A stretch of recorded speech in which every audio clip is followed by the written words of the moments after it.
அன்பு நெஞ்சங்களுக்கு வணக்கம். இன்று வள்ளுவர் ஐயாவுடைய பிறந்தநாள்.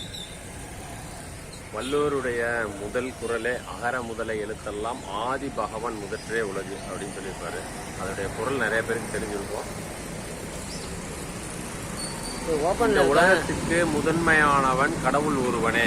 அதே போல இந்த உலகத்துக்கு முதன்மையான மொழி ஆ என்பதை வலியுறுத்தி அந்த திருக்குறளை அவர் எழுதினார். அகர முதல எழுத்தெல்லாம் ஆதி பகவான் முதற்றே உலகு.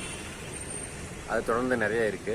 வள்ளுவரை பற்றி பேசினா நிறைய இருக்கு. வள்ளுவரை பற்றி பேசுறதை விட அவர் அந்த மாதிரி எழுதுறதுக்கு ரொம்ப பீஸ்ஃபுல்லான, மன்னிக்கவும் ஆங்கிலத்தை உபயோகப்படுத்தியதற்கு சில சமயங்களில் அது நல்ல மொழி தான், பயன்படுத்தலாம், தவறில்லை.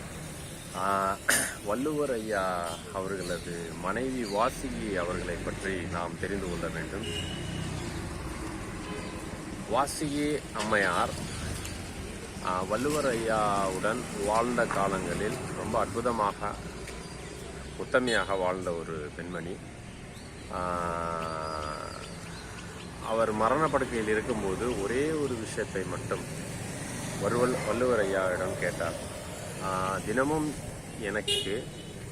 தினமும் உங்களுக்கு உணவளிக்கும் பொழுது ஒரு கொட்டாங்குச்சியில் தண்ணியும் பக்கத்தில் ஒரு ஊசியும் வைக்க சொன்னீர்கள். ஆனால் எனது வாழ்நாள் முடியும் வரை அதை நீங்கள் தொடவும் இல்லை, உபயோகப்படுத்தவும் இல்லை.